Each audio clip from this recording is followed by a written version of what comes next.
ሰላም ጤና ይስጥልን ውድ ታዳሚያን እንደምን ሰንብታችኋል? እንደተለመደው ትኩስ መረጃዎችን ይዤላችሁ ቀርቤያለሁ። በዛሬ ትኩስ መረጃችን የተለያዩ ዜናዎችን በፎቶ ምስል እያጋራሁ ወደ እናንተ አደርሳለሁ።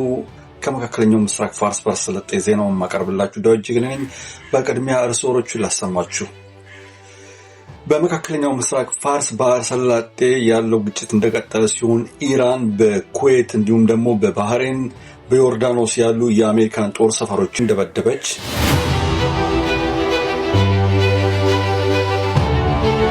በአየርላንድ ማንቹፌስት በተባለ ከተማ አንድ የ30 ዓመት ሱዳናዊ በስለት የ40 ዓመት ግለሰብ በስለት እንደወጋና በደቡብ አፍሪካ በወሮበሎች ምክንያት በተከፈተ ተኩስ 12 ሰዎች መገደላቸውና ከ9 በላይ ሰዎች መቁሰላቸው መነገሩ፣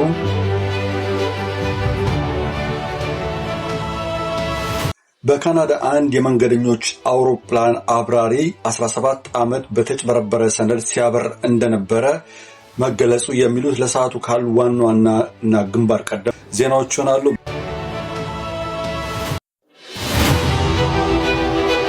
በመጨረሻም የስፖርት ዜና ይኖረናል።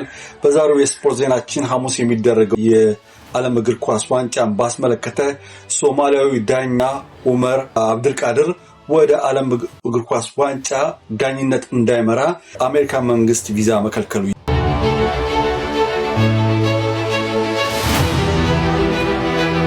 የሚሉት ይሆናሉ። ዜናዎቹ በዝርዝር በመካከለኛው ምስራቅ ፋርስ ባህረ ሰላጤ በአሜሪካ እስራኤል እንዲሁም በኢራን ላይ ያለው ግጭት ያዝነው ሳምንት አንድ ቀን ሚሳኤል ወደ እስራኤል ከተኮሰ በኋላ ጦርነቱ ቆሟል። ሁለቱ ሀገሮች ጦርነቱን እንዲያቆሙ ትዕዛዝ አስተላልፋለች።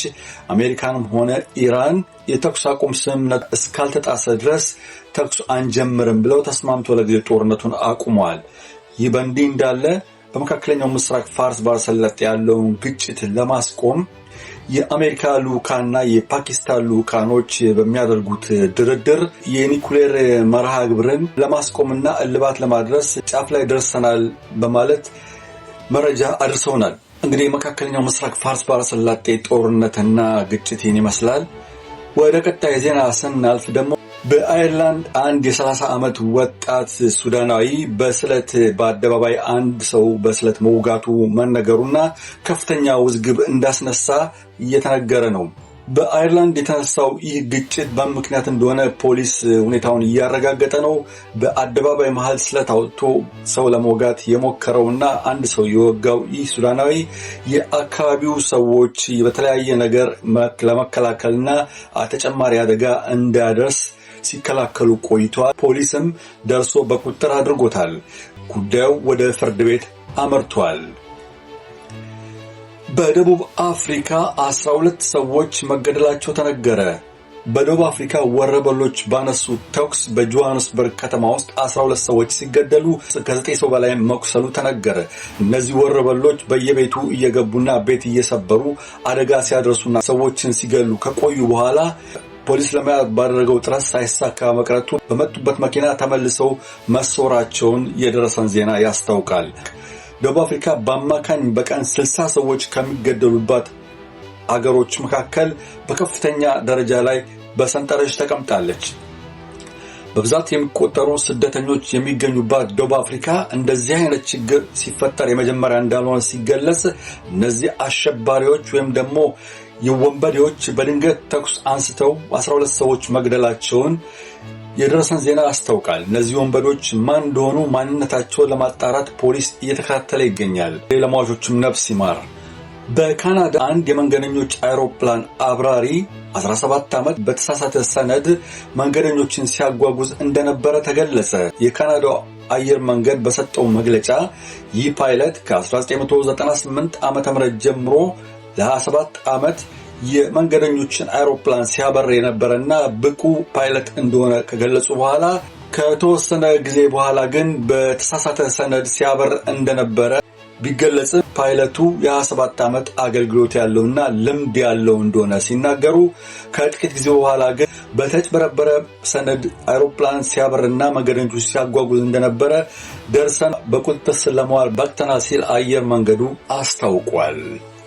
በመጨረሻም ወደ ስፖርት ዜና እናመራለን። ነገ በዕለተ ሐሙስ ጁን 11 የሚጀምረው የዓለም እግር ኳስ ዋንጫ መክፈቻውን የሚያደርጉት ሜክሲኮና ደቡብ አፍሪካ ሲሆኑ በዚህም ጨዋታ 52 ብቁ ዳኞችን ፊፋ ደልድሏል። ከነዚህ ውስጥም ሶማሊያዊ የሆነው ኡመር አብዱልቃድር ከአፍሪካ ብቁና ምርጥ ዳኛ ተብሎ ተሰይሞ ለዓለም እግር ኳስ ዋንጫ እንዲዳኝ ከ52ቱ የዓለም እግር ኳስ ዳኞች መሃል መመደቡ ይገለጻል።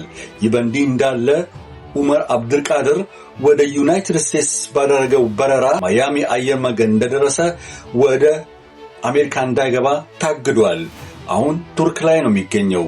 የታገደበትን ምክንያት አሜሪካ ካስቀመጠችው የሽብርተኛ አገሮች ስም ዝርዝር ውስጥ ሶማሊያ ስለተመደበች እንደዚህ አይነት አገሮች ወደ አገሪቷ እንዲገቡ አትፈቅድም።